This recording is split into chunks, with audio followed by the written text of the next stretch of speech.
नमस्कार मित्रमैत्रिणींनो, नवीन वर्षाच्या तुम्हाला सगळ्यांना खूप शुभेच्छा. Happy new year. कशा आहात तुम्ही सगळे? तर मित्रमैत्रिणींनो, आज मी तुमच्यासाठी घेऊन आलेली आहे बॉईल बटाट्याची भाजी, जी करायला अगदी कमी वेळेत होते आणि चवीला पण खूप भन्नाट लागते. हे तुम्ही टिफिनसाठी पण देऊ शकता. तर बघू शकता आपली भाजी बनवून किती छान तयार झालेली. तर चला आता व्हिडिओला सुरुवात करणार आहोत. त्याआधी नवीन कोणी असेल तर चॅनलला सबस्क्राईब नक्की करा आणि व्हिडिओ पूर्ण पहा, स्किप न करता. आता इथे आपण 3 बॉईल बटाटे घेतले, ते छान बॉईल करून घेतले आणि कट करून घेतले आणि थोडे थंड करून घेतलेले आहेत. ते बघू शकता तुम्ही व्हिडिओमध्ये आणि व्हिडिओ पूर्ण पहा, स्किप न करता. आता इथे आपण जे साहित्य घेतले ते दाखवते मी तुम्हाला. तर इथे मी थोडेसे हिरवे मटर घेतलेले, वाटाणे, थोडा कढीपत्ता घेतला आहे, थोडीशी 2-3 हिरव्या मिरच्या कट केल्या, एक कांदा कट करून घेतला आहे आणि थोडंसं लसूण कट करून घेतलेलं आहे. तुम्हाला आवडत असेल ह्यातलं ते साहित्य घाला. आता सुरुवातीला इथे आपण एक जाड बुडाची कढई घेतली आहे आणि ज्या साहित्यामध्ये पाणी असतं ना, जे आपण धुवून घेतो, तर ते आपण आधी छान असं कोरडं करून घेणार आहोत. थोडंसं कढईमध्ये फ्राय करून घेणार आहोत. तर सुरुवातीला मी वाटाणे आणि कांदे वगैरे घातलेले आहे, कढीपत्ता घातला आहे. कारण हे सर्व गोष्टी आपण धुवून घेतो ना, त्याच्यामुळे मग आपल्याला हे छान असं थोडंसं कढईमध्ये कोरडं करून घ्यायचे. आता इथे आपण हे तिन्ही साहित्य छान असं कोरडं झाल्यानंतर मग आपल्याला याच्यात तेल घालून घ्यायचे.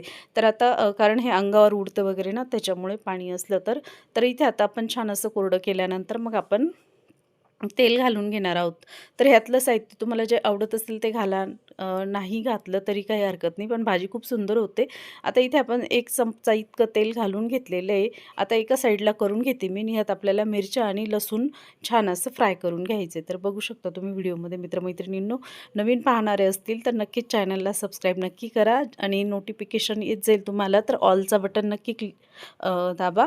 आता बघू शकता इथे छान असं आपली मिरची पण छान फ्राय झालेली आहे आणि इथे आपण थोडंसं राई घालून घेणार आहोत, मोहरी आणि आता आपण थोडंसं जिरं पण घालून घेणार आहोत. तर आणि हे वाटाणे ओले असतात ना, तर ते अंगावर उडतात तेल गरम असल्यामुळे.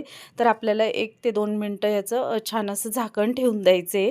कारण ते जेव्हा शिजतात ना, तेव्हा ते तडतड उडतात अंगावर, त्याच्यामुळे. आता इथे मी थोडंसं 2 ते 3 मिनटं छान असं वाफवून घेते. बघू शकता त्यात वाटाणे पण छान शिजतात आणि फोडणी पण छान होते. आता इथे मी झाकण काढून घेतले. थोडंसं हिंग पावडर घालून घेतलेली आहे. तर हिंगामुळे भाजीची चव खूप छान येते. आता इथे थोडंसं चिमूटभर हळद घेतले मी आणि हळद फोडणीमध्ये घालून घेते आणि आता आपण मिक्स करून घेणार आहोत. तर बघू शकता तुम्ही मित्रमैत्रिणींनो, आता इथे आपल्याला थोडंसं चवीनुसार मीठ घालून घ्यायचे. मिठाचं प्रमाण तुम्ही तुमच्या आवडीनुसार कमी जास्त करू शकता.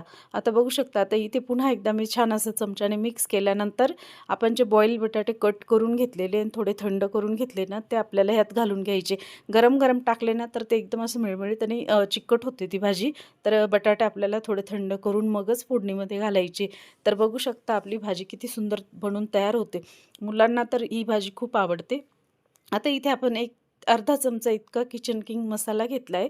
तुम्हाला किचन किंग मसाला आवडत असेल तर घाला आणि तुम्हाला कसुरी मेथी आवडत असेल तीही थोडीशी वरून क्रश करून टाकली, ती पण खूप सुंदर लागते ह्या भाजीमध्ये. तर एकदा नक्की करून बघा मित्रमैत्रिणींनो अशी भाजी आणि व्हिडिओ पूर्ण पहा, स्किप न करता. आता इथे आपण थोडीशी हिरवी कोथिंबीर कट करून घेणार आहोत. कोथिंबीरमुळे भाजीला खूप छान टेस्ट येते आणि कोथिंबीर आता इथे गॅस बंद केल्यानंतरच घातली आहे मी. तर बघू शकता खूप सुंदर अशी बनवून तयार झाली आहे. तर व्हिडिओ पूर्ण पाहिल्याबद्दल खूप आभारी आहे तुमची सगळ्यांची. धन्यवाद. करून पहा, खाऊन पहा आणि मजेत राहा.